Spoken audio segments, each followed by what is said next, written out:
cadres of people who are hired to say no, especially if you're trying to pitch something that's outside their wheelhouse of thought. They all pay lip service to, we want something new, different. And as soon as, like NBC, as soon as you hand it to them, they go, "Oh, we can't do this.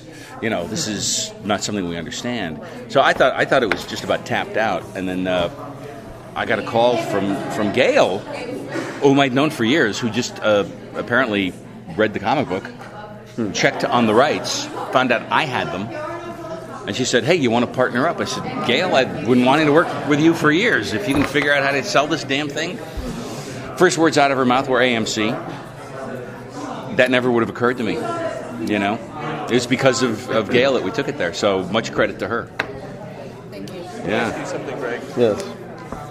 It seems like each zombie has its own unique look. They're almost like snowflakes. I mean, do you have come up with backstories, or do you? We got a nickname, a zombie snowflake. Snowflake. I love the snowflake zombie. You don't have a little fuzzy hat or something. Do you come up with backstories for each one? Or? What we did was we created a lot of custom and then a lot of generic prosthetic pieces. And it's funny because every once in a while Frank will be like, "Hey, what is that zombie going to look like?" And I'm like, because what happens is when we have our big zombie days, they bring in 10 people at a time, and you literally look at them and you go, "Okay, I'll be right back." And you go in the back trailer and you grab all the pieces and you go, and you sort of put it together.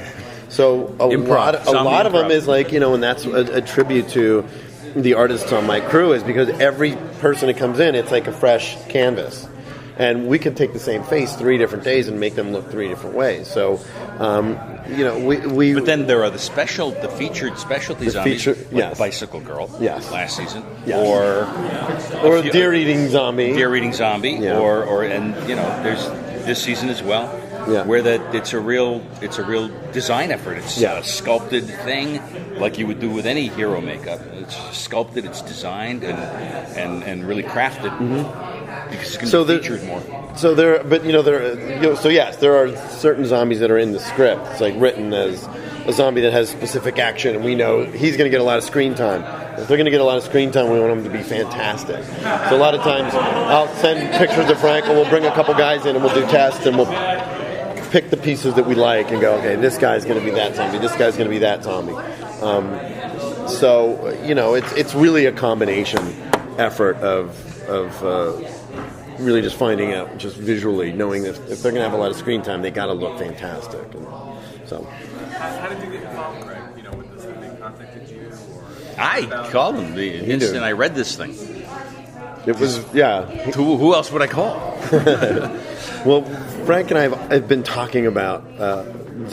Again, we were separated at birth. He has a scar right here, and I have a scar. It's really weird, but we all were brought up on a very similar diet of Ray Harryhausen and George Romero and John Carpenter and the Forbidden Planet and War of the Worlds and the stuff that we love. So you can sit around, and he and I remember we're talking about zombie movies one day, and he was just like, "Man, I'd love to do a zombie thing, but I just got to buy the story.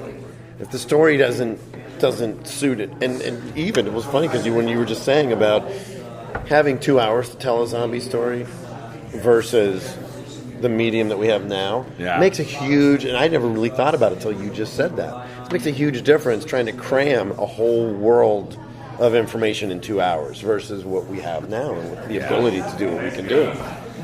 Yes, the luxury of telling a story over a long period of time, really, which you don't get to do in a 2-hour movie, which is great. But of course, Greg and I have been buddies for 20 years, so every time I have a project, of course I call him first. If it's zombies, that's goes without saying. So it was exciting for years to be talking about doing zombies, and then all of a sudden he's like, "Guess what? We get to do zombies." Yeah. And it was really fun. And you would sort of anticipate or think that after 25 years of doing makeup effects and zombies and things that they'd be like, "Oh, zombies again?" But literally, I took the bite of the apple that we took to make the zombies great and memorable, and the fact that people got it, that was really what meant a lot to me, was that people knew that we had really pushed it and taken it. We gave zombie viewer zombie fans the zombies that they've been wanting to see, and that to me that's the ultimate compliment.